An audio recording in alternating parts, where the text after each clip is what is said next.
اصل میں اگر لب لباب نکالا جائے تو اس نظم میں جو شمع نے جواب دیا ہے علامہ اقبال کو،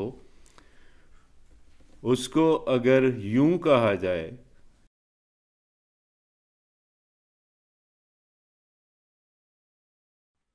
اعوذ باللہ من الشیطان الرجیم،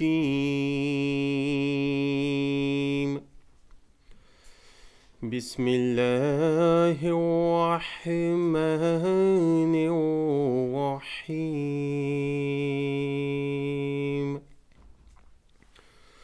والتین والزیتون والطور سینین وهذا البلد الامین، لقد خلقنا الانسان فی احسن تقویم، ثم رددناه اسفل سافلين إلا الذين آمنوا وعملوا الصالحات فلهم أجر غير ممنون، فما يكذبك بعد بالدين، صدق اللہ العلی العظیم۔ بسم اللہ الرحمن الرحیم۔ عزیزان گرامی قدر، اللہ تعالی ہمارے دوست نعمان بخاری کی روح کو آسودہ رکھے اور ان کے درجات بلند کرے، جنہوں نے فکر اقبال کی ترویج کا بیڑا اٹھایا اور پھر بہت جلد ہم سے رخصت ہو گئے۔ اللہ کا شکر ہے کہ وہ ایک ایسی ٹیم پیچھے چھوڑ گئے جو ان کے کام کو لے کے آگے بڑھ رہی ہے۔ اللہ تعالیٰ سلامت رکھے ان سب کو جو اس کام میں ان کے مقصد کو، ان کے نصب العین کو لے کے آگے چل رہے ہیں۔ میں یہ یاد کرواتا چلوں کہ عالمی مجلس اقبال نے فکر اقبال کی ترویج اور اس کی اشاعت کے لیے بہت سارا کام کیا ہے۔ آپ سب لوگ، آپ میں سے اکثریت مجھے ایسے لوگوں کی نظر آ رہی ہے جو اس سفر میں شامل رہے ہیں،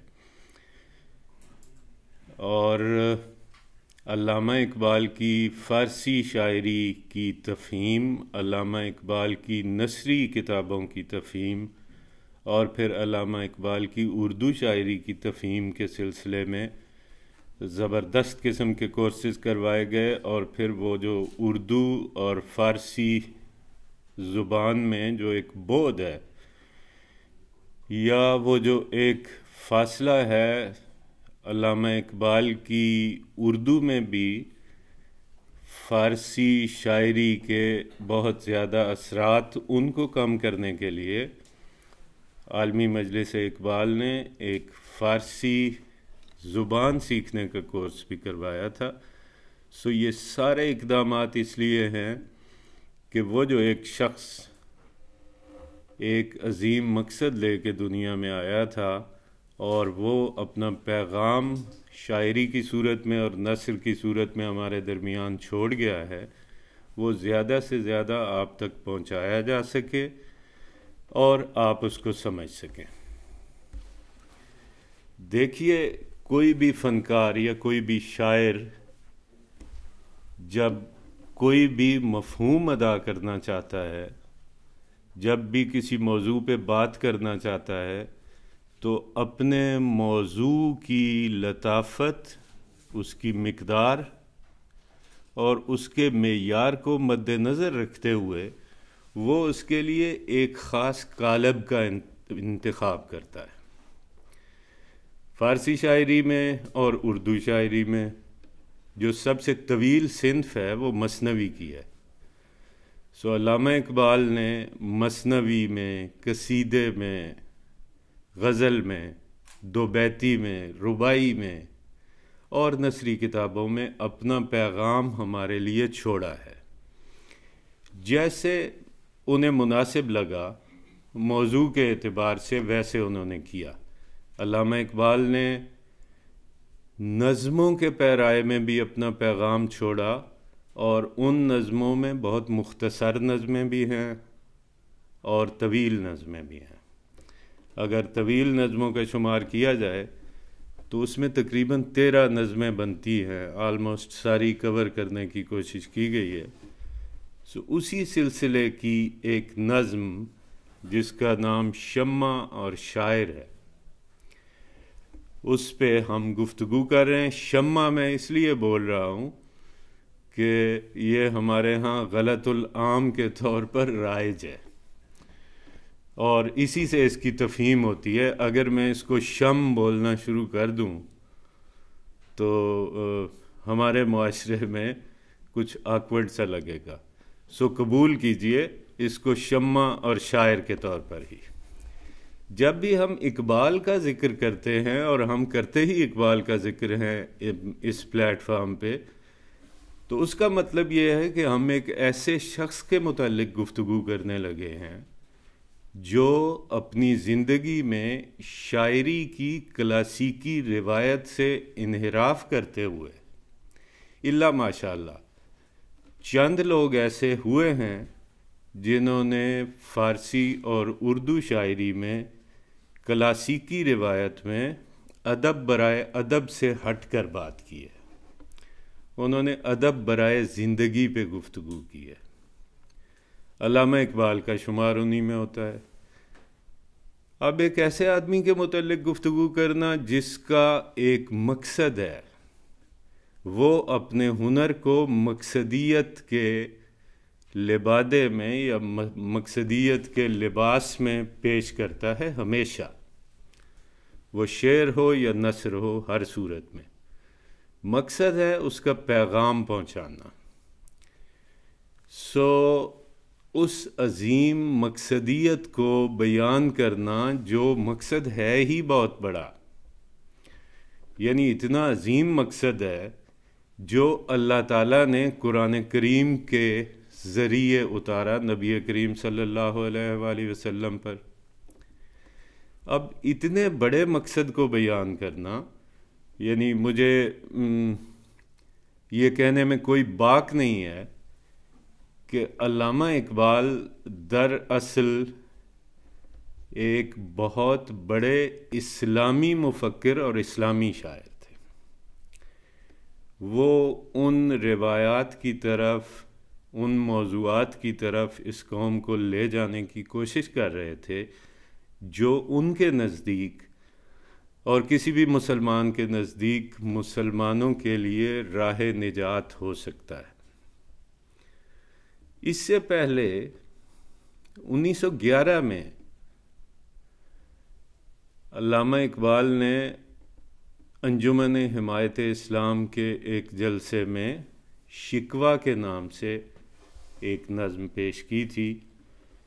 آپ لوگ اس پہ گفتگو سن چکے ہیں. 1912 کے فروری میں یہ نظم لکھی گئی، شم اور شاعر. یہ نظم انجمن حمایت اسلام کے 27ویں جلسے میں اسلامیہ کالج لاہور کے ہاسٹل کے لان میں پیش کی گئی. اس نظم کے پیش کرنے سے پہلے علامہ اقبال کی شہرت اور شکوہ کے اثرات خاص طور پر بر صغیر میں ایک کیا کہتے ہیں اسے، ایک تہلکہ مچا چکے تھے. بہت سارے لوگ ان کی حمایت میں بول رہے تھے، اور بہت سارے تنگ نظر اور کوتا فکر لوگ اس کو ایک گستاخی قرار دے رہے تھے. چنانچہ آپ اس نظم کی مقبولیت کا اندازہ اس بات سے لگائیے کہ 1 سال پہلے وہ نظم پیش کی گئی اور ٹھیک 1 سال بعد جب یہ نظم پیش ہونی تھی تو اس جلسے میں کم سے کم 10,000 افراد پہلے ہی مشاعرہ سننے کے لیے یا علامہ اقبال کی یہ نظم جو انہوں نے نئی لکھی تھی یہ سننے کے لیے وہاں موجود تھے. اور جو ارباب اختیار تھے انجمن حمایت اسلام کے، ان کے درمیان یہ اعزاز حاصل کرنے کا ایک طرح کا تنازع چل رہا تھا 2 بڑوں کے درمیان کہ اس کی صدارت اس اجلاس کی کون کرے. اس شہرت کی وجہ سے یا پیغام کی اس مقبولیت کی وجہ سے جو پچھلی نظم کی وجہ سے پیدا ہو گئی تھی. چنانچہ اس مسئلے کو حل کرنے کے لیے اس جلسے کے 2 جلسے بنائے گئے ایک ہی دن. ایک جلسے میں الگ صدارت کی گئی، دوسرے جلسے میں الگ صدارت کی گئی.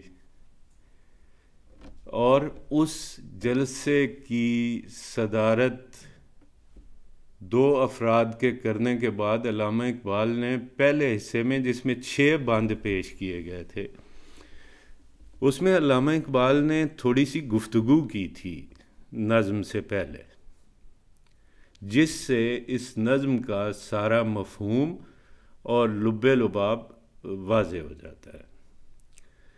آپ نے اس میں یہ فرمایا کہ شکوہ میری ایسی نظم تھی جس میں نے خدا کی شکایت کی تھی، اور شکایت کی تھی عوام الناس کی طرف سے. اور علامہ اقبال کے بقول کچھ لوگوں نے اسے جسارت سمجھا، لیکن بہت زیادہ لوگوں نے اسے پسند کیا.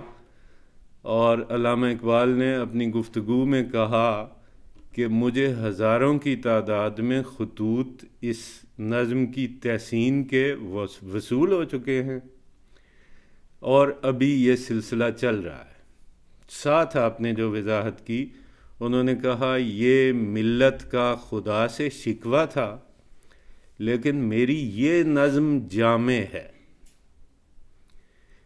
اور اس نظم میں نے نشاندہی کی ہے، تشخیص کی ہے ملت کی بیماری کی، اور ملت کی بیماری کی تشخیص کرتے ہوئے میں نے وہ اسباب بیان کیے ہیں جن اسباب سے یہ ملت بیمار ہوئی ہے.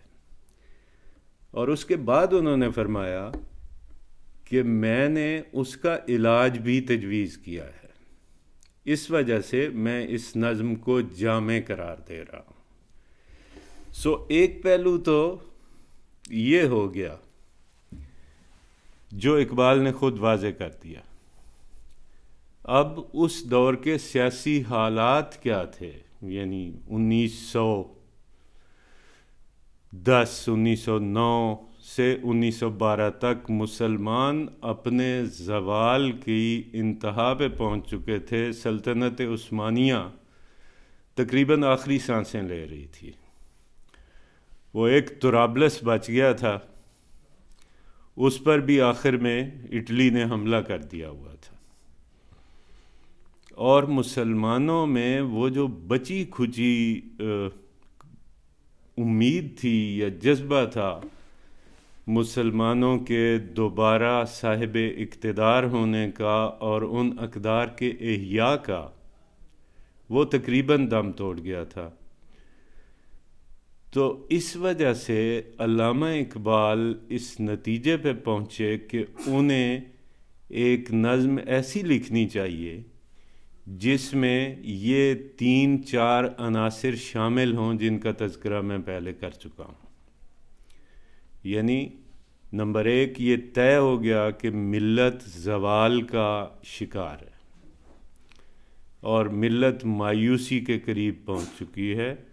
اب یہ ضروری تھا کہ یہی رونا نہ رویا جائے، یہ بتایا جائے کہ ایسا کیوں ہوا. پھر اس کے بعد یہ بتایا جائے کہ کیا اس کا علاج ممکن ہے، اور اگر علاج ممکن ہے تو کس طریقے سے ممکن ہے۔ اگر وہ سب ہو جائے تو پھر مسلمان اپنا کھویا ہوا اقتدار اور اپنی کھوئی ہوئی عظمت حاصل کر سکتے ہیں۔ یہ وہ منظرنامہ تھا جس کے پیش نظر شمع اور شاعر نظم وجود میں آتی ہے۔ پہلے میں نے ذکر کیا قالب یا ہیئت یا آؤٹ لک یا فارمیٹ، تو اس نظم کا فارمیٹ ہے، اس کو کہتے ہیں ترکیب بند۔ نظم کی ایک قسم ہے جس کو ترکیب بند کہتے ہیں۔ ترکیب بند کا مطلب یہ ہے کہ آپ اپنی بات بیان کرتے ہوئے کچھ اشعار میں اپنی بات پھیلاتے ہیں اور پھر ایک شعر میں اس بات کو سمیٹ لیتے ہیں۔ اس کے بعد آپ اگلی بات چھیڑتے ہیں، چند اشعار تفصیل میں بیان کرتے ہیں، پھر اس کو سمیٹ لیتے ہیں۔ یہ ہے ترکیب بند، اور اس کی روایت اردو کی کلاسیکی شاعری میں رہی ہے۔ پھر یہ ہے کہ جی علامہ اقبال نے آخر کیوں انتخاب کیا مکالماتی شاعری کا؟ یعنی یہ بھی تو ہو سکتا تھا کہ یہ پیغام سیدھا سیدھا ایک مرد مسلمان کی طرف سے پیش کر دیا جائے، لیکن حکمت سے خالی تھا، کیونکہ عام طور پر جو براہ راست تبلیغ یا نصیحت ہے وہ دوسروں کے لیے بورنگ بھی ہوتی ہے اور تقریباً قبول یا ناقبول کرنے کے جو مواقع ہیں برابر ہو جاتے ہیں، اس لیے کہ آپ کا ڈیفنس سسٹم جاگ جاتا ہے۔ جو ہی کوئی آپ کو نصیحت کرنے لگتا ہے تو آپ کے اندر ایک رد عمل سا پیدا ہوتا ہے۔ پہلے آپ اس پیغام کو روکنے کی کوشش کرتے ہیں، اگر وہ بہت زیادہ توانا ہوا تو پھر وہ آپ پہ اثر کر جائے گا، ورنہ ضائع ہو جائے گا۔ اچھا، اردو شاعری میں اور فارسی شاعری میں مکالمے کی صنف رائج رہی ہے بڑی شد و مد سے۔ علامہ اقبال نے بھی بے شمار اپنی نظمیں مکالماتی صورت میں اور حتیٰ کہ غزل میں بھی مکالمہ پیش کیا ہے۔ مکالمے میں ایک عنصر ہے ڈرامائی۔ جب بھی آپ مکالمہ کرتے ہیں تو آپ ایک ڈرامائی کیفیت سے براہ راست دوچار ہو جاتے ہیں، اور چونکہ آپ اس کا حصہ نہیں ہوتے، آپ باہر کھڑے ہوتے ہیں اس مکالمے سے، براہ راست آپ پر زد نہیں آ رہی ہوتی، اس لیے اس تماشے یا اس گفتگو میں سے کچھ نہ کچھ لے لینا یہ آپ کے لیے زیادہ آسان ہوتا ہے۔ ایک مکڑا اور مکھی، پہاڑ اور گلہری، شمع اور شاعر، اس کی بہت مثالیں ہیں۔ پھر ان کرداروں کے علاوہ غزل میں یہ روایت رہی ہے کہ ایک مصرعے میں سوال کیا جاتا ہے، ایک مصرعے میں اس کا جواب دیا جاتا ہے۔ بطور مثال اقبال ہی کا شعر ہے، گفتند جہان ماں آیا بے تو می سازد۔ انہوں نے مجھ سے پوچھا کہ کیا ہماری دنیا تمہارے کسی کام کی ہے؟ گفتم کے نمی سازد۔ اب دیکھیں، ایک مصرعے میں، اگلا یہ جو میں پڑھنے لگا ہوں، اس ایک مصرعے میں سوال جواب ہے اور پہلے مصرعے میں الگ سوال ہے۔ تو صنعت مکالمہ کی بہترین مثالیں آپ کو فارسی شاعری میں بھی اور اردو شاعری میں بھی مل جاتی ہیں، جس میں ایک مصرعے میں بھی مکالمہ ہوتا ہے، ایک شعر میں بھی ہوتا ہے۔ گفتم کے نمی سازت، میں نے کہا کہ نہیں، میری نہیں بنتی اس دنیا کے ساتھ۔ گفتند کے برہم زن، انہوں نے کہا کہ اٹھا کے پرے مارو، اگر تمہارے کام کی نہیں ہے تو تم اس کے خلاف کرو۔ یہ صنعت مکالمہ کی خوبصورت ترین مثال ہے، اور بھی بہت ساری مثالیں پیش کی جا سکتی ہیں، لیکن بنیادی بات یہ ہے کہ دو کرداروں کو، خواہ وہ مجسم ہوں یا مبہم ہوں یا موہوم ہوں، ان کو تجسیم کر کے، انسانی نفسیات جسم مانگتی ہے۔ ہم اس لیے منتخب امت ہیں اور ہم اس لیے بہت افضل ہیں کہ ہمارے درمیان کوئی جسم نہیں تھا، یعنی اللہ تعالیٰ کو صحابہ کرام کے دور میں کسی نے نہیں دیکھا تھا، ہم نے بھی نہیں دیکھا، لیکن وہ جو مجسم قرآن تھا اس کو صحابہ کرام نے دیکھا تھا، ہم نے نہیں دیکھا۔ ہماری فضیلت اس وجہ سے ہے کہ پورے کا پورا انسان اپنی نفسیات کے ہر پہلو سے ایک جسم مانگتا ہے تسلیم کرنے کے لیے، اور ہمارے سامنے وہ نہیں ہے، اور ہم اس کے باوجود تسلیم کرتے ہیں، اس پہ ایمان لائے ہیں اور اس کی پیروی کی کوشش کرتے ہیں۔ شاعر یہ کرتا ہے کہ کچھ ایسی چیزیں جو غیر مجسم ہوتی ہیں، جو ان معنوں میں زندہ نہیں ہوتی کہ زندگی میں کوئی کردار، کوئی باقاعدہ حصہ لے سکیں، ان کی وہ تجسیم کر دیتا ہے۔ اچھا، آپ پڑھنے والے یا سننے والے اس منظر سے ذرا ہٹ کے اس کو دیکھ رہے ہوتے ہیں، تو یہ جو مکالمہ ہے یہ ہو رہا ہے ایک شمع کے درمیان اور ایک شاعر کے درمیان۔ اچھا، سوال یہ ہے کہ علامہ اقبال نے اتنی بھرپور نظم، جو خود ان کے اپنے بقول جامع نظم ہے اور اس میں اتنا کچھ بیان کیا گیا ہے، اس میں شمع کا انتخاب کیوں کیا بطور علامت؟ کچھ اور بھی تو ہو سکتا تھا۔ اور شاعر کا انتخاب کیوں کیا بطور علامت؟ کچھ اور ہو سکتا تھا۔ اردو اور فارسی شاعری کی کلاسیکی روایت کے یہ دو بڑے رومانوی عناصر ہیں، یعنی شاعر بھی، آج بھی اگر کہیں کہ فلاں آدمی شاعر ہے اور آپ نے اگر اس کو نہ دیکھا ہوا ہو تو جو تصور ابھرتا ہے وہ عام انسانی مخلوق سے ذرا ہٹ کے ابھرتا ہے۔ شاعر ہے مطلب اس کا یہ ہے کہ لاپرواہ ہے، زندگی کو اس کو پتہ کوئی نہیں، کپڑے پہننے کا سلیقہ کوئی نہیں، وغیرہ وغیرہ۔ دوسرا، شمع کو استعمال کیا سارے ہی شعراء نے، لیکن نہایت محدود معنوں میں استعمال کیا۔ علامہ اقبال کا کمال یہی ہے کہ انہوں نے جو اپنا علامتی نظام وضع کیا اپنے پیغام کی تشریح کے لیے، وہ علامتی پیغام ان الفاظ اور ان استعارات اور ان علامتوں پر مبنی ہے جن سے قاری ناآشنا نہیں ہے، وہ جانتا ہے تھوڑا بہت ان کے بارے میں، البتہ علامہ اقبال نے اس کو نئے معنی دیے۔ آپ دیکھیں یہ مومن اور شاہین اور پھول اور صحرا، یہ ساری چیزیں رائج ہیں پہلے شاعری میں، لیکن جب اقبال کے ہاں آتی ہیں، ایون خود ہی اس سے پہلے بھی موجود تھی، پر جب اقبال کے پاس یہ الفاظ آتے ہیں تو وہ ان کو، ان کے موضوع کو یا ان کے کینوس کو بڑا کر دیتے ہیں۔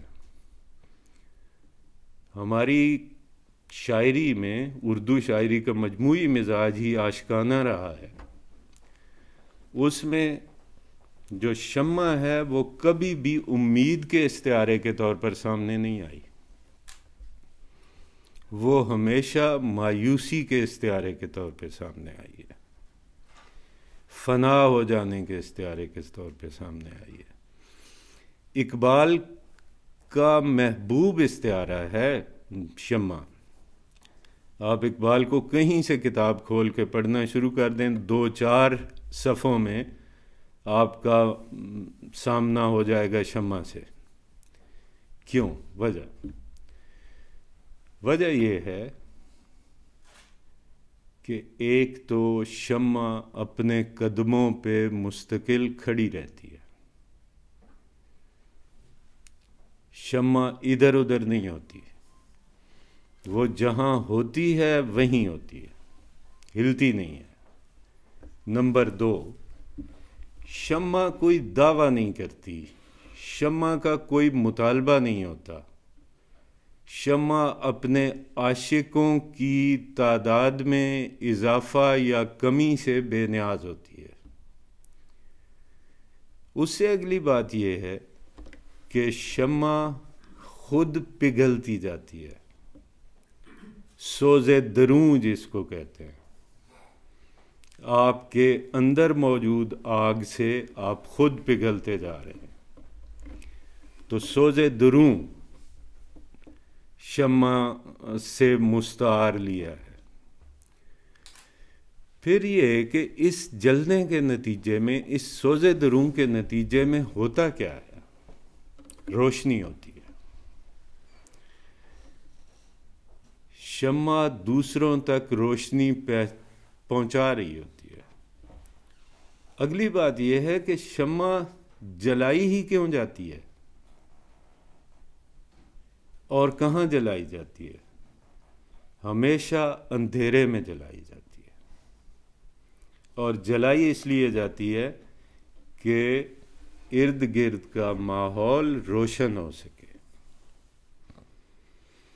یہ وہ بنیادی وجوہات ہو سکتی ہیں ممکنہ، اگرچہ اقبال کے فکر پر بات کرتے ہوئے آپ کوئی بات حتمی نہیں کر سکتے۔ اچھا، پھر یہ ہے کہ اس سوز دروں کی وجہ سے اور اس روشنی کی تقسیم کی وجہ سے کوئی فائدہ اٹھا لے تو اس کو اس سے کوئی غرض نہیں ہے، کوئی جل کے مر جائے اس کو اس سے کوئی غرض نہیں ہے۔ وہ اپنا کام اپنے قدموں پہ کھڑے ہو کے اپنی بنیادوں سے جڑ کے کر رہی ہے، اور اپنے سوز دروں کی وجہ سے کر رہی ہے۔ اور سب سے بڑی بات یہ ہے کہ وہ جب جل جاتی ہے، جب ختم ہو جاتی ہے، تو یا اسی وقت یا تھوڑی دیر بعد سورج طلوع ہوتا ہے، روشنی کا سب سے بڑا استعارہ۔ تو شمع اپنا آپ گنوا کے اس وقت تک لوگوں کو تقسیم کرتی رہتی ہے روشنی جب تک آفتاب نکل نہیں آتا، گویا امید، آپ کو امید دلاتی ہے کہ اس کے بعد روشنی ہے۔ دوسرا، شاعر۔ اب شاعر پیغمبر کا کام کرتا ہے۔ مولانا روم نے کہا، یا شاید خود اقبال نے کہا کہ شاعری جزویست از پیغمبری، شاعری پیغمبری کا جزو ہے۔ اب جیسے شعراء میں قرآن کریم نے بتا دیا کہ ان میں سے اکثر گمراہ ہوتے ہیں اور مختلف گھاٹیوں میں منہ مارتے پھرتے ہیں سوائے ان کے جو ایمان لائے ہیں، تو اللہ تعالیٰ کی خاص عطا ہے، یعنی انبیاء پہ وحی آتی ہے، اولیاء کو الہام ہوتا ہے، اسی طرح شعراء کو بھی الہام ہوتا ہے، جو اللہ کے منتخب لوگ ہوتے ہیں ان کو اللہ تعالیٰ اپنے صفاتی ناموں میں سے کچھ کا حصہ زیادہ عطا کر دیتا ہے، اور جب چاہتا ہے ان کے سامنے سے پردہ ہٹا کے انہیں وہ کچھ دکھا دیتا ہے۔ اچھا، پیغمبر کا کیا کام ہے؟ پیغمبر کا کام یہ ہے کہ اس بات سے بے نیاز ہو کے کہ اس کی محنت سے کتنے لوگوں کو فائدہ پہنچ رہا ہے، اس کی محنت کے نتیجے میں کتنے لوگ ایمان لائے ہیں، کتنے لوگ ایمان نہیں لائے، اس گنتی میں پڑے بغیر اس کا کام یہ ہے کہ وہ اپنا پیغام پہنچاتا رہے اور حوصلہ رکھے۔ یہ وہ بنیادی باتیں ہیں جو شمع اور شاعر کے استعارے کے انتخاب کے لیے میرا خیال ہے کہ علامہ اقبال کے مد نظر رہی ہوں گی۔ اچھا، جب یہ نظم پیش کی گئی اس کے بعد مولانا ظفر علی خان نے یہ نظم اپنی پریس سے الگ ایک کتابچے کی صورت میں شائع کی اور اس کی قیمت رکھی 50 پیسے، 1911 کی بات ہے، 1912 کی 50 پیسے اس کی قیمت رکھی، اور یہ طے ہوا کہ اس سے جو پیسے حاصل ہوں گے 5000 روپیہ کل، وہ علامہ اقبال کے حوالے کیا جائے گا اور ان کو تبلیغ اسلام کے سلسلے میں جاپان بھیجا جائے گا۔ اور ایسی روایات کتابوں میں موجود ہیں جن سے یہ پتہ چلتا ہے کہ وہ نظم بلیک میں فروخت ہوتی رہی۔ 1912 میں وہ ایک ایک کتابچہ 5 روپے تک فروخت ہوتا رہا۔ خوش قسمت ہوتے ہیں وہ لوگ جن کو اپنی جوانی میں ہی اس قدر مقام و مرتبہ مل جائے اور کوئی امت ان کو اون کر لے، اس لیے کہ وہ ہوتے ہی منتخب ہیں اور اللہ تعالیٰ ہی ان کے لیے انتظام کرتا ہے کہ وہ ایسا کریں۔ اچھا، اب ہم آتے ہیں جی، 2 حوالوں سے اہم ہوتی ہے کوئی بھی چیز۔ ایک اس کی ظاہری شکل و صورت جس کو آپ قالب کہتے ہیں، سب سے اہم ابتدائی طور پر وہی ہوتی ہے۔ یہ جو کہتے ہیں نا کہ جی وہ حسن تو باطن کا حسن ہوتا ہے، بالکل ہوتا ہے، لیکن اگر کسی کی طرف دیکھ کے آپ کا دوبارہ بات کرنے کو ہی دل نہ کرے تو باطن تک پہنچتا کون ہے؟ ظاہری حسن بڑی امپارٹنٹ چیز ہے۔ اس نظم کا ظاہری حسن ترکیب بند کے علاوہ کسی صورت میں آ نہیں سکتا تھا۔ یہ تو ہو گئی اس کی ساخت۔ اب اس کے کانٹینٹ میں اگر ہم جائیں، اس کے داخل میں جائیں، اس کے باطن میں اتریں، تو ہمیں کل 11 بند نظر آتے ہیں، اور ایک بند ہے جس میں شاعر مخاطب ہوتا ہے، اور 10 بند ایسے ہیں جس میں شمع بات کرتی رہتی ہے۔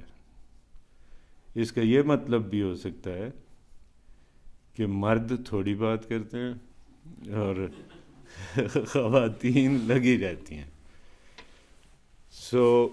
پہلا بند فارسی زبان میں ہے۔ اکثر نقاد یہ بھی سوچتے ہیں اور کہتے ہیں کہ جی جب آپ نے 10 بند اردو میں لکھے ہیں، مجموعہ کلام آپ کا اردو کا ہے، تو آپ کو ضرورت کیوں پیش آئی کہ آپ پہلا بند فارسی میں لکھیں؟ یعنی بات کی سمجھ ہی نہ آئے کسی کو، جو آپ بنیاد رکھ رہے ہیں اس سے آشنائی نہ ہو سکے۔ یہ کیا بے تکی بات ہے؟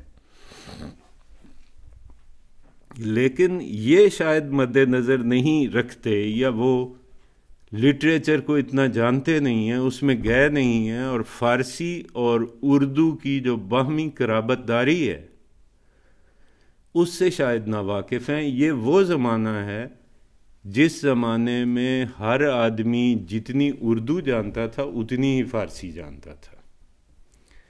نمبر 2، علامہ اقبال نے کہا تھا کہ جب ان سے یہ سوال کیا گیا تھا کہ جی آپ فارسی میں شاعری کیوں کرتے ہیں، تو انہوں نے کہا تھا it comes to me in Persian, یہ آتی فارسی میں ہے،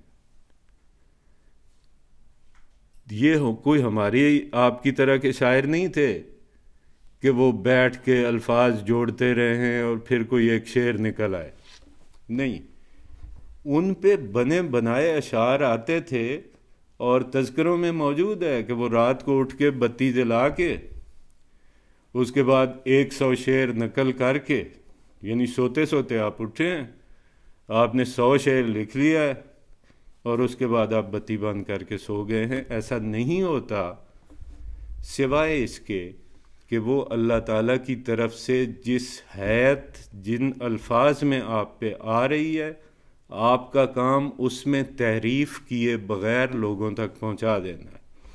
سو پہلا بند فارسی میں ہے اور عجیب ڈرامائی سا بند ہے۔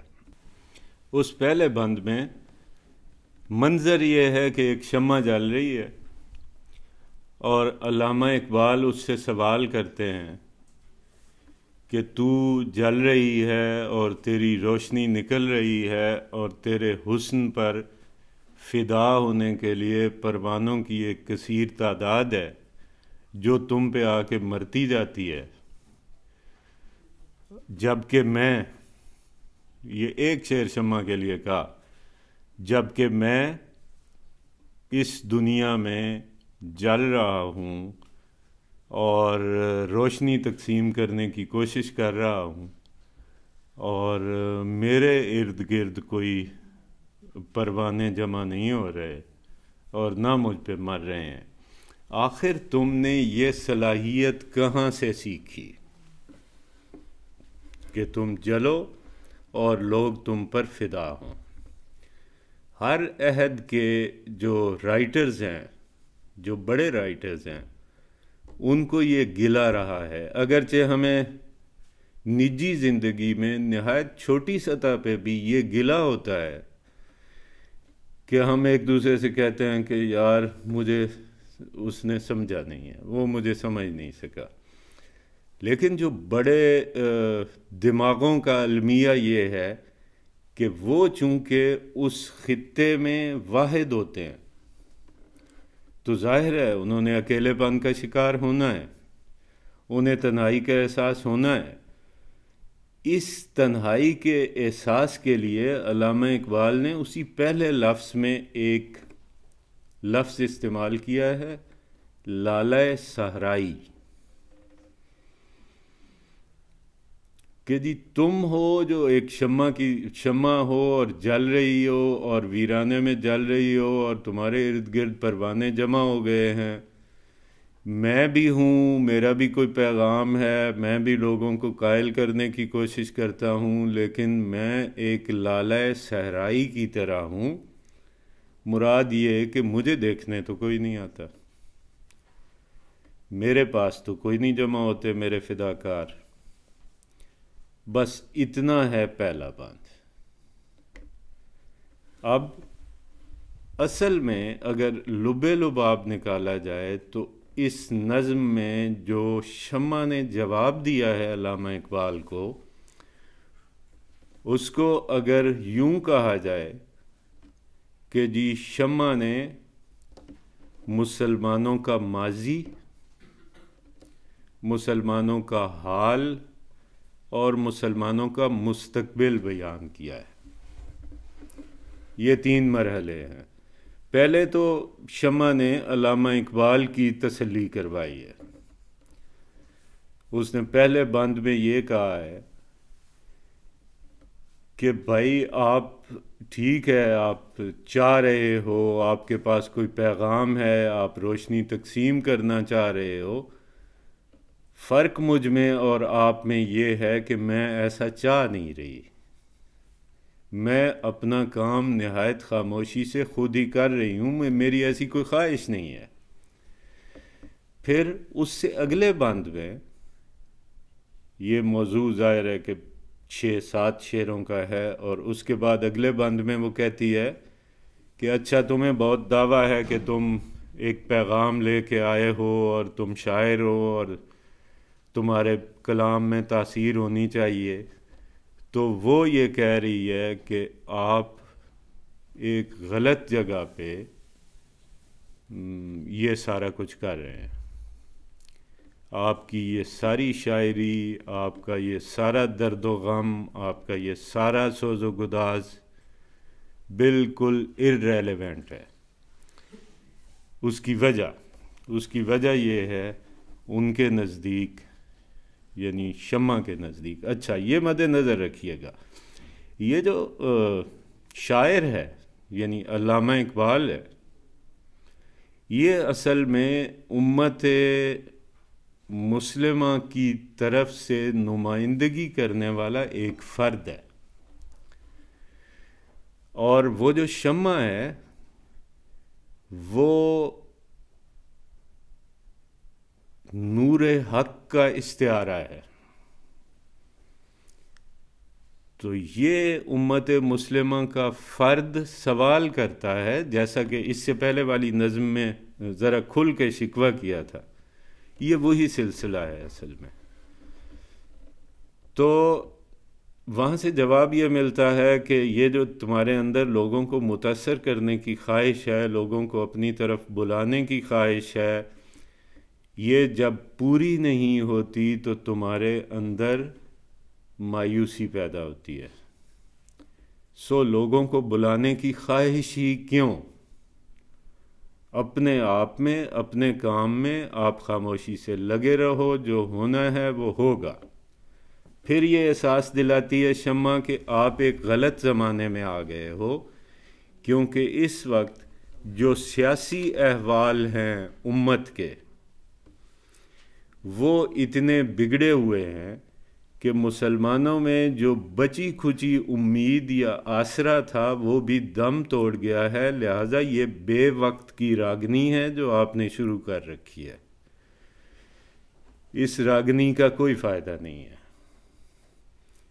اچھا اقبال سوال کر رہا ہے کہ میں اکیلا ہوں، جواب اتنا سخت مل رہا ہے شمع کی طرف سے، جو ہماری روایت میں ایک نہایت لطیف سا استعارہ ہے، لیکن چونکہ مقصد تھا علامہ اقبال نے، میں پہلے بتا چکا ہوں، انہوں نے اپنی گفتگو میں بتا دیا تھا کہ یہ نظم جامع ہے، اس نظم میں نے امت کی بیماری کے اسباب، امت کی بیماری اور اس کا علاج تجویز کیا ہے۔ لہٰذا ڈائلاگز بھی شمع کی زبان سے اسی طرح کے نکل رہے ہیں جیسے جو ان کے اصل ہدف کے مطابق ہے۔ اچھا علامہ اقبال کو ایک اور بڑا مسئلہ تھا، ان کے افکار میں، ان کے خطوط میں، ان کے خطبات میں، ان کی نثری کتابوں میں، ان کی نظموں میں یہ کرب، یہ دکھ، یہ احساس محرومی بہت شدت سے کار فرما تھا کہ میری امت شدید تکلیف میں ہے، شدید بحران میں ہے، شدید انحطاط کا شکار ہے، اور میں اس کے لیے کچھ نہیں کر سکا، میں صرف باتیں بنا سکا ہوں، عملی طور پر میں اپنی امت کے علاج کے لیے کچھ نہیں کر سکا۔ معذرت چاہتا ہوں۔ اس کا اظہار انہوں نے بڑے عجیب و غریب انداز میں کیا، شاعری میں تو ملتا ہے، ہر شاعر کرتا ہوتا ہے، لیکن نذیر نیازی کے بقول انہوں نے کہا کہ جی میری اہمیت، میری کیفیت تو یہ ہے جیسے کوئی بہت خوبصورت بچہ سویا ہوا ہو اور میں اس سوئے ہوئے بچے کا منہ چوم رہا ہوں. ہمارے ہاں پنجابی میں محاورہ بھی ہے، ستے بال دا منہ چومنا. اس میں نقصان یہ ہوتا ہے کہ ایک تو بچے کو نہیں پتہ چلتا کہ یہ مجھے پیار کر رہا ہے، دوسرا اس کے ماں باپ کو بھی احساس نہیں ہوتا کہ یہ فلاں شخص ہمارے بچے کو پیار کر رہا ہے. علامہ اقبال کو یہ احساس بہت شدت سے تھا، اس کے لیے انہوں نے لفظ استعمال کیا، ترکیب استعمال کی، سوز کلیم کی. یعنی وہ سوز میرے اندر موجود نہیں ہے جو اٹریکٹ کر سکے، جو اپنی طرف بلا سکے، جو مجبور کر سکے. میں معذرت چاہتا ہوں اس لفظ کے لیے، یہ جسارت ہوگی، پر ہمارا کام تو بات سمجھانا ہے نا، سمجھانے کے لیے کہہ رہا ہوں. اتنی کو ضد کر چھوڑی اللہ تعالیٰ کے سامنے کہ اللہ تعالیٰ کلام کرتا ہے، نظر آتا ہے، وغیرہ وغیرہ.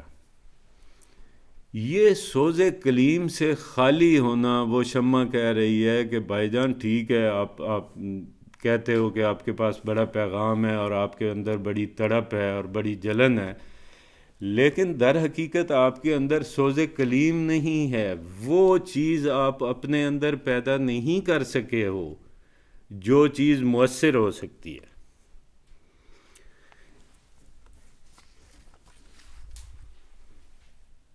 پھر جی ہم نظم کے مجموعی موضوعات کی طرف آتے ہیں. ہمارے پاس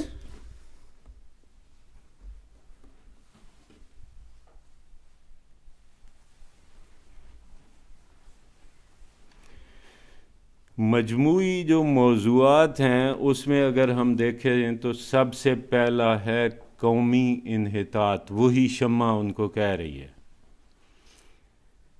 کہ آپ کی قوم اس وقت انحطاط اور زوال کے اس درجے پہ ہے کہ آپ کی شاعری ان کے لیے بے اثر ہے. اس سے اگلے ایک بند میں شمع کہتی ہے کہ نہ صرف یہ کہ آپ کا کلام ان کے لیے بے اثر ہو چکا ہے اور ان کے اندر کوئی لگن، کوئی تڑپ، کوئی جوش اور جذبہ باقی نہیں رہ گیا، نہ صرف یہ بلکہ ان کے اندر اپنی اس قیمتی متاع کے کھو جانے کا احساس بھی نہیں ہے.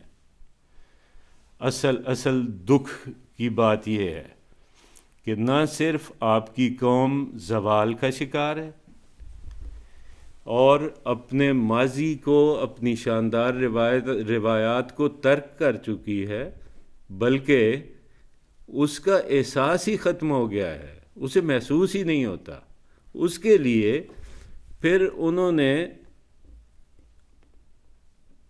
جو دو وجوہات شمع کی زبان سے، دو بڑی وجوہات بیان کروائی ہیں، وہ دو بڑی وجوہات ہیں. ایک تو مغرب کی تقلید. یہ احساس کیوں ختم ہوا؟ وہ کیا ہے؟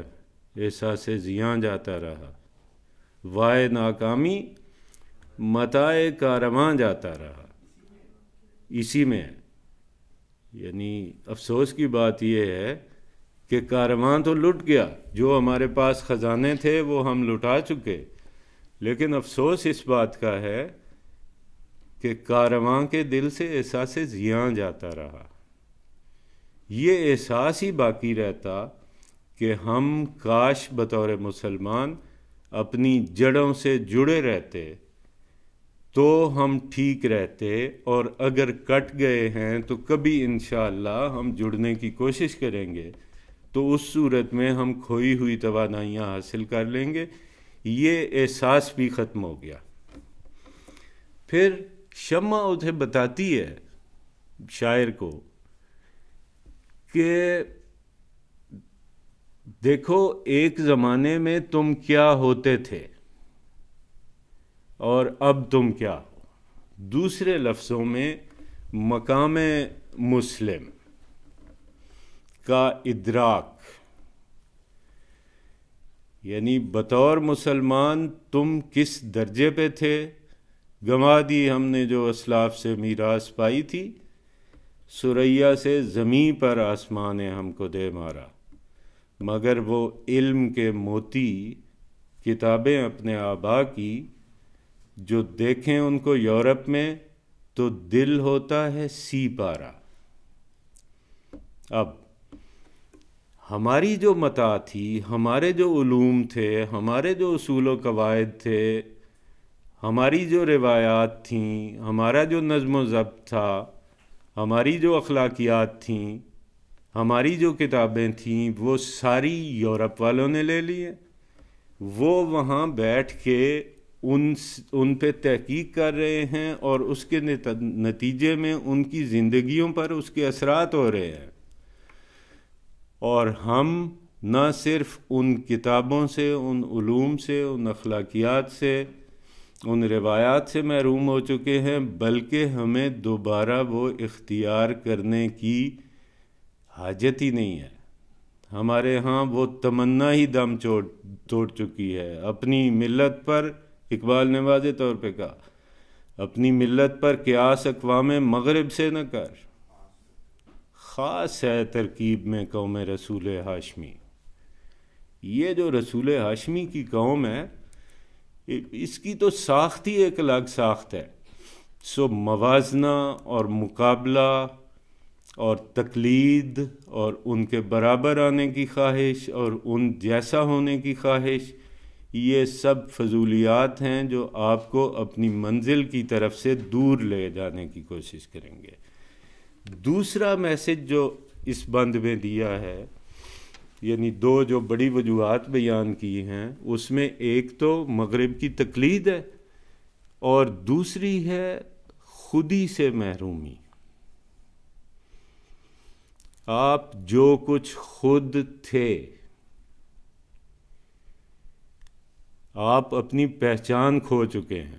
یہ بالکل ایسے ہی ہے جیسے وہ کہانی بیان کی گئی ہے کہ جی، میں پہلے بھی آپ کو سنا چکا ہوں، خودی کے سلسلے میں اس سے بہتر مجھے کوئی کہانی نظر نہیں آتی، کہ وہ شیروں کا ایک بچہ جنگل میں اکیلا رہ گیا، تو ایک ریوڑ بکریوں کا لے کے وہاں آیا کوئی آدمی، اور اس نے دیکھا کہ شیر کا بچہ ہے اور بہت چھوٹا ہے، اس نے اسے اٹھا لیا، بکریوں کا دودھ شودھ پیتا تھا، بکریوں کے ساتھ رہتا رہا، جوان ہو گیا، بکریوں کی طرح بولنے لگا، ظاہر ہے جو زبان سنے گا وہی بولے گا، اور بکریوں کی طرح گھاس کھانے لگا، تو خودی سے محروم ہو گیا۔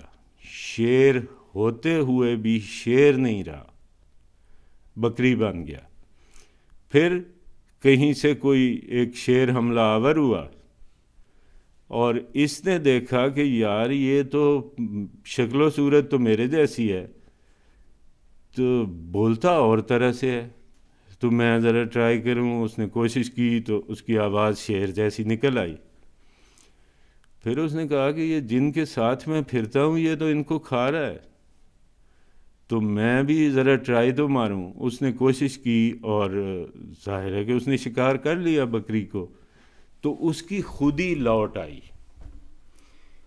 یہ جو خودی ہے، خود شناسی ہے، خدا شناسی ہے، خودی بہت بہت بڑا لفظ ہے، اور علامہ اقبال نے اس سلسلے میں اتنا کو لکھ چھوڑا ہے اپنی مثنوی میں کہ اس کے بعد وہ صرف لفظ خودی کا استعمال کر دیتے ہیں اپنے دیگر اشعار میں۔ اس کا مطلب یہ ہے کہ نمبر ایک، آپ کا کوئی بھیجنے والا ہے، آپ کو یہ پہچان ہو۔ نمبر دو، اس نے آپ کو کسی مقصد کے لیے بھیجا ہے۔ نمبر تین، اس نے آپ میں کچھ صلاحیتیں رکھی ہیں، آپ کے اندر کچھ کمزوریاں اور کچھ طاقتیں رکھی ہیں۔ اب آپ نے اپنی کمزوریوں اور طاقتوں کو مد نظر رکھتے ہوئے وہ کام کرنے کی کوشش کرنی ہے جن کے لیے آپ کو بھیجا گیا تھا، اور جب آپ یہ کر لیں گے تو پھر آپ اس مقام پہ پہنچ جائیں گے جہاں آپ نائب اللہ ہو جاتے ہیں، جہاں آپ نائب اللہ فی الارض ہو جاتے ہیں، پھر آپ اس مقام پہ پہنچیں گے۔ یہ ہے خودی۔ ہم چونکہ بھول گئے، ہم نے فراموش کر دیا کہ ہم اصل میں کیا تھے، ہمارا اس دنیا میں آنے کا مقصد کیا تھا، اور ہم نے ایک وقت میں جا کے جواب دہ ہونا ہے۔ یہ چیزیں ہم بھول گئے، اور ہمارے لیے آئیڈیل قرار پائی دنیا۔ جب آپ کا ہدف ہی بدل جاتا ہے تو آپ کے آئیڈیل بدل جاتے ہیں۔ جب آپ کا مقصد بدل جاتا ہے، جب آپ کی منزل بدل جاتی ہے تو آپ کے ہیروز بدل جاتے ہیں۔ اسی وجہ سے اب چونکہ ہم صرف اور صرف دنیا کی طلب دل میں لیے پھرتے ہیں، سو ہمارے آئیڈیل اقبال کے نزدیک مغرب والے ہو گئے ہیں، اور اس آئیڈیل کی پیروی کرتے کرتے ہم اپنی حدوں سے، اپنی بنیادوں سے بہت دور نکل آئے ہیں۔ یہ وہ دو باتیں ہیں جو بظاہر ایک دوسرے سے بہت شدت سے جڑی ہوئی ہیں، ایک اپنی خودی سے محرومی اور اس کے نتیجے میں مغرب کی اندھی تقلید۔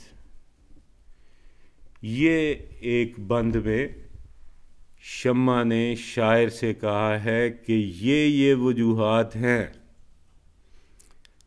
بیماری پیدا ہونے کی۔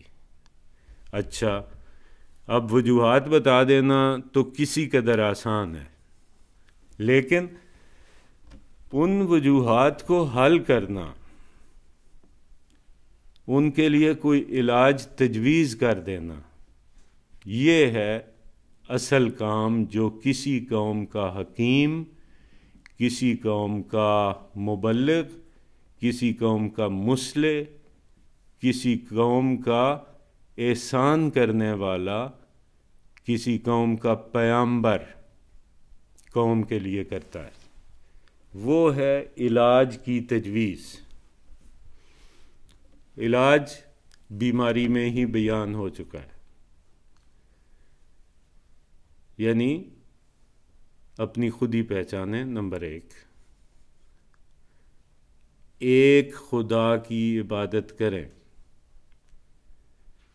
ایک طاقت کو مانیں کہ عزت، ذلت، دولت، شہرت اور جو کچھ بھی ہے، ہم رزق کو بہت محدود کر دیتے ہیں۔ ہم یہ کہتے ہیں کہ جی رزق اللہ کے ہاتھ میں ہے، اور اس سے مراد ہماری تنخواہ ہوتی ہے۔ رزق ہماری سانسیں بھی رزق ہیں، ہماری صحت بھی رزق ہے، ہمارے ماں باپ بھی رزق ہیں، ہماری اولاد بھی رزق ہے۔ جو کچھ زندگی میں ہمیں ملتا ہے وہ رزق ہے۔ تو اگر ہم یہ مان لیں کہ اس کو، یہ جتنی نعمتیں ہمیں میسر ہیں، یہ دینے والا اور واپس لینے والا صرف اللہ ہے، ایک ذات ہے، تو پھر ہمیں ہر ایک کے سامنے جھکنے کی، لوگوں سے ڈرنے کی، لوگوں کی خوشامد کرنے کی، حق بات نہ کہہ پانے کی، بیماریوں سے نجات ملے۔ جب اس سے آپ کو نجات ملتی ہے تو پھر ایک مرحلہ ایسا آتا ہے جس میں آپ اس مقام پہ آ جاتے ہیں جو اصل مقام عبودیت ہے۔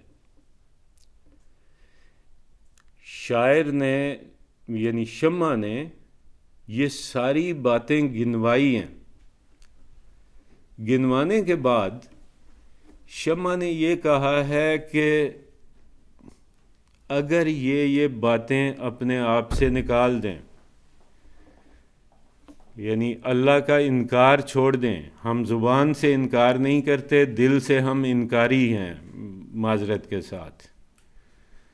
ہم عشق رسول صلی اللہ علیہ وآلہ وسلم کا دعویٰ زبانی کرتے ہیں، دل سے نہیں کرتے. میں اس کی مثال دیتا ہوں. چند دن پہلے کوئی آدمی تھا، اس نے مجھ سے پوچھا کہ وہ آپ پتہ نہیں فٹ بال کا ورلڈ کپ ہو رہا تھا، تو میرا کوئی عزیز میرے ساتھ بیٹھ کے میچ دیکھ رہا تھا، تو کہتا ہے کہ آپ تو فرانس کی حمایت نہیں کر رہے ہوں گے. میں نے کہا میں کر رہا ہوں، میری تو فرانس فیوریٹ ٹیم ہے. کہتا ہے استغفر اللہ، اور استغفر اللہ کے ساتھ اس نے ان کی شان میں اس قوم کو کچھ مغلظات پیش کیں، اور گالیاں دینے کے بعد اس نے کہا کہ وہ فلانے اور فلانے وہ تو گستاخ رسول ہے. میں نے کہا ابھی آپ نے یہ کیا کیا ہے؟ یہ گستاخی ہے. ہم روز صبح اٹھ کے شیو بنانے کے لیے آئینے کے سامنے کھڑے ہو جاتے ہیں، یہ گستاخی ہے.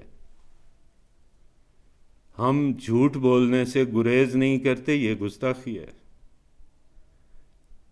صرف دوسروں کو راہ راست پہ لانے کی ذمہ داری ہے ہماری، اپنی نہیں ہے.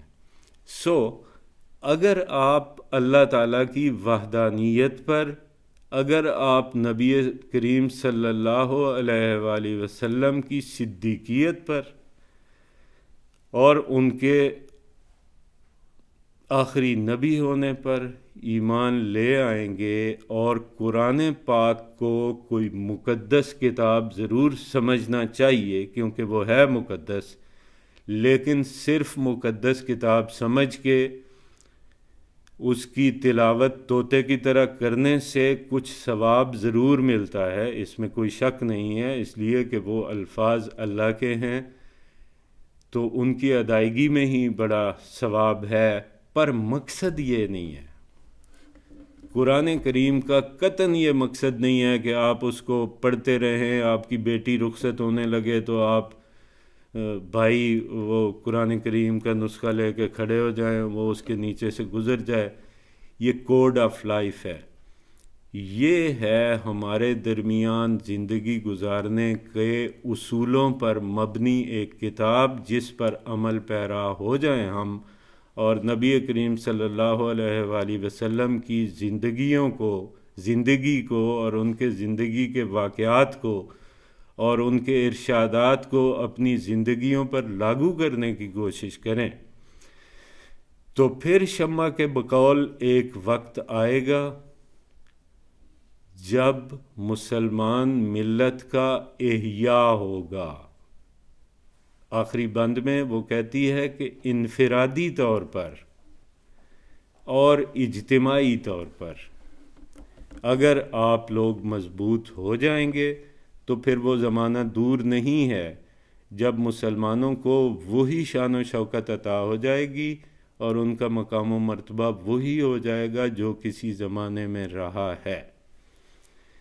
اگر ان چیزوں پر عمل پیرا ہوں تو اس کے لیے وہ کہتی ہے کہ آپ اپنا یہ نغمہ سرمدی جاری رکھیں، آپ اپنی یہ شاعری جاری رکھیں، آپ سمجھاتے رہیں، آپ کا فرض بھی ادا ہوتا جائے گا. اور دوسری طرف اللہ تعالیٰ مسلمانوں کو اور اس ملت کو عظمت رفتہ دوبارہ عطا کر دے گا. یہ ہے شمع اور شاعر کا خلاصہ. اب میں کچھ اشعار 5-6 میں نے نکالے تھے. یہ باتیں ذہن میں رکھتے ہوئے جو میں نے کی ہیں، اگر آپ ان شعروں کو سنیں گے، سمجھنے کی تو ویسے کیا ہی ضرورت ہوتی ہے. یعنی علامہ اقبال کو سمجھنے کی اچھا ہے، یعنی ان کا اسلوب ہم ریپیٹ کرتے ہیں، اس سے لطف اندوز ہوتے ہیں، ان کی باتوں کو پرتاثیر لہجے میں ہم سنتے ہیں، لیکن علامہ اقبال کا پیغام اپنا تو کوئی پیغام ہی نہیں تھا.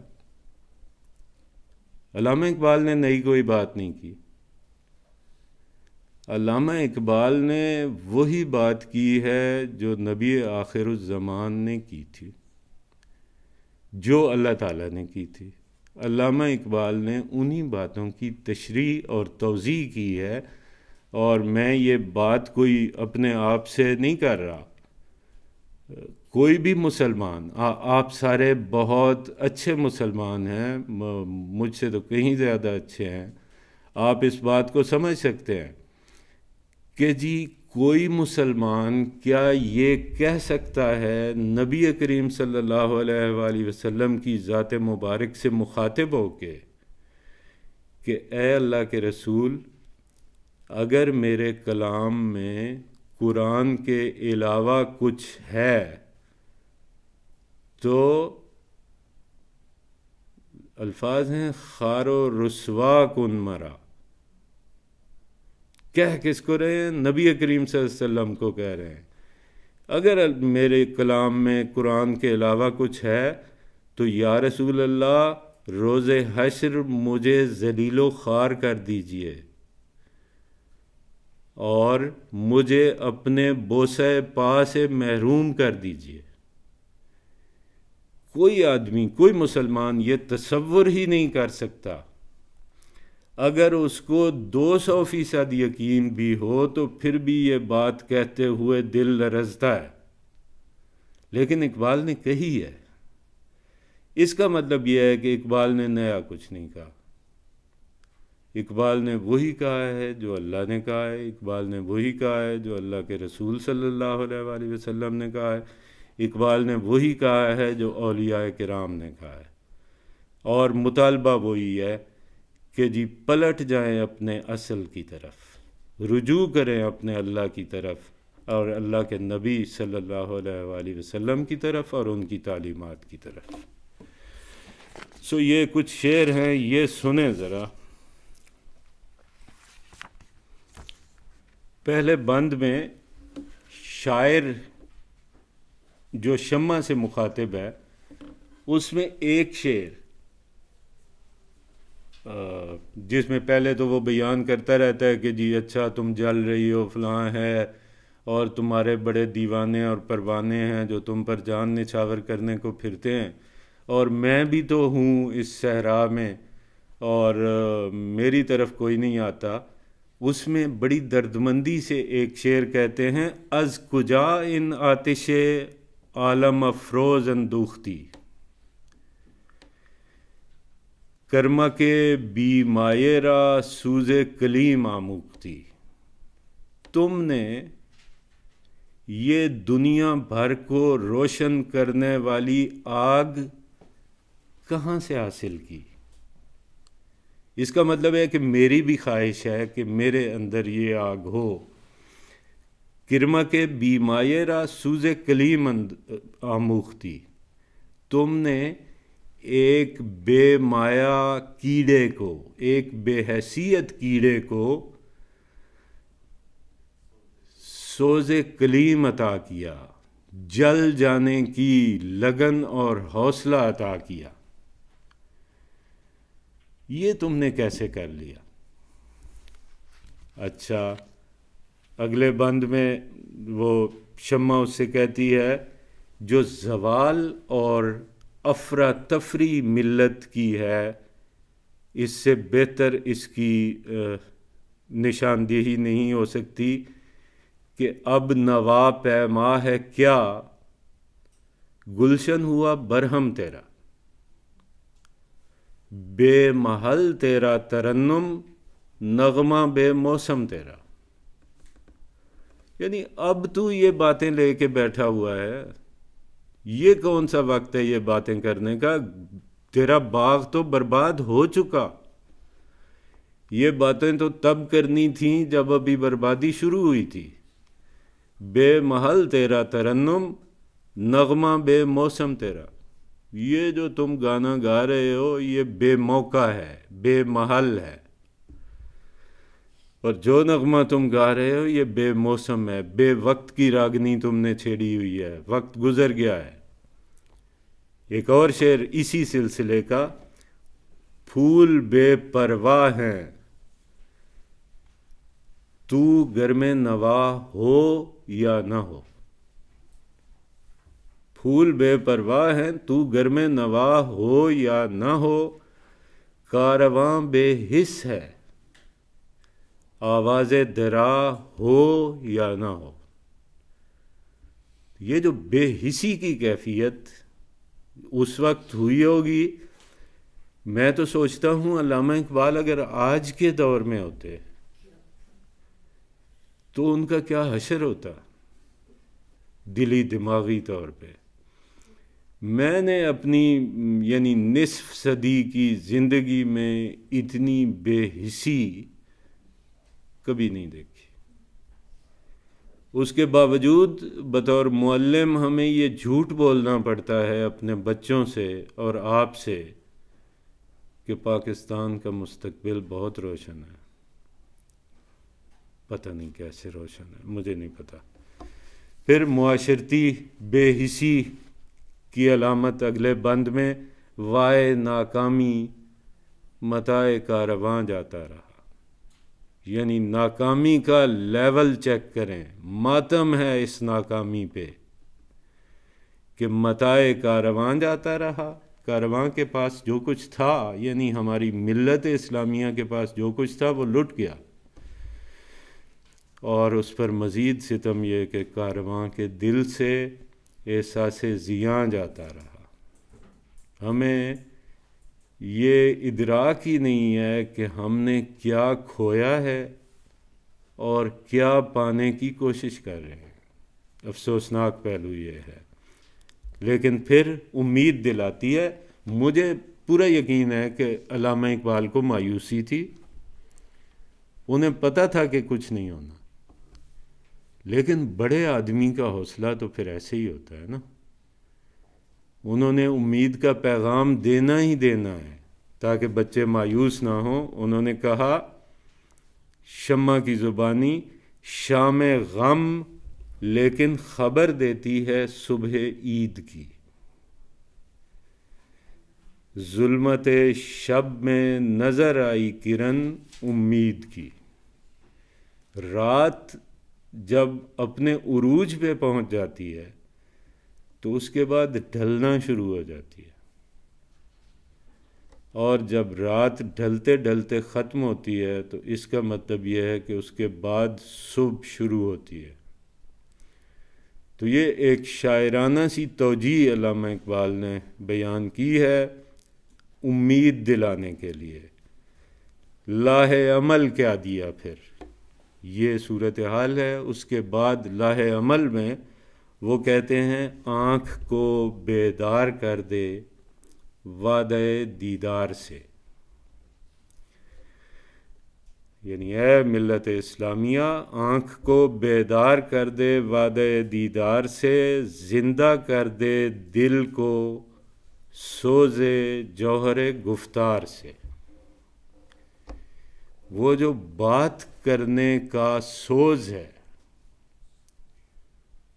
وہ پیدا کرو. وہ کیسے پیدا ہوتا ہے؟ اخلاص سے اور اخلاص عمل سے. اخلاص عمل کے بغیر آپ کی بات میں تاثیر نہیں آ سکتی.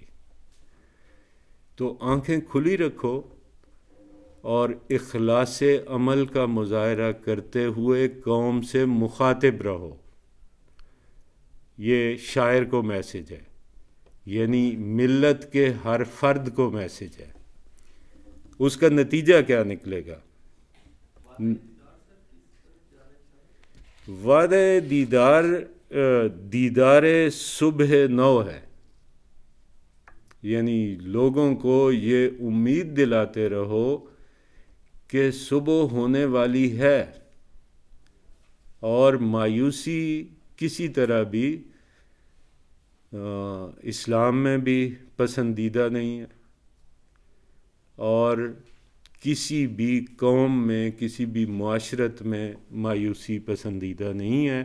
سو یہ امید دلاؤ، آنکھیں کھلی رکھو اور یہ امید دلاؤ کہ ایک دن ہم صبح دیکھیں گے. وہ جو فیض کی نظم ہے، ہم دیکھیں گے، اور اس کو مزہ نہیں آیا، اس نے کہا لازم ہے کہ ہم بھی دیکھیں گے، اسے بھی پتہ تھا کہ نہیں دیکھیں گے، لیکن جب کوئی بڑا آدمی قوم کو لے کے چلنا چاہ رہا ہوتا ہے تو اسے خود اپنے ظاہر کو بہت مضبوط رکھ کے پیش کرنا ہوتا ہے۔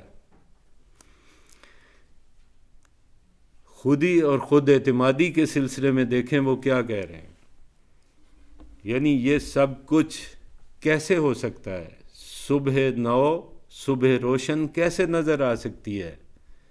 اس وجہ سے نظر آ سکتی ہے کہ بے خبر تو جوہر آئینہ ایام ہے، معمولی چیز نہیں ہو تم۔ یہ جو امت ہے، آخری امت، یہ بہت افضل امت ہے، اور تم میں سے ہر فرد ملت کے مقدر کا ستارہ ہے۔ وہ کہتے ہیں بے خبر تو جوہر آئینہ ایام ہے، تو زمانے میں خدا کا آخری پیغام ہے۔ تو یہ کوئی کم بات تو نہیں ہے، اس لیے تم پہ مایوس ہونا تمہارا بنتا نہیں ہے۔ تم خدا کا آخری پیغام ہو، اور یہ بڑی بھاری ذمہ داری کی بات ہے اور بڑے اعزاز کی بات ہے، اور اگر یہ احساس تم میں پیدا ہو گیا تو پھر شب گریزاں ہوگی آخر جلوہ خورشید سے، یہ چمن معمور ہوگا نغمہ توحید سے۔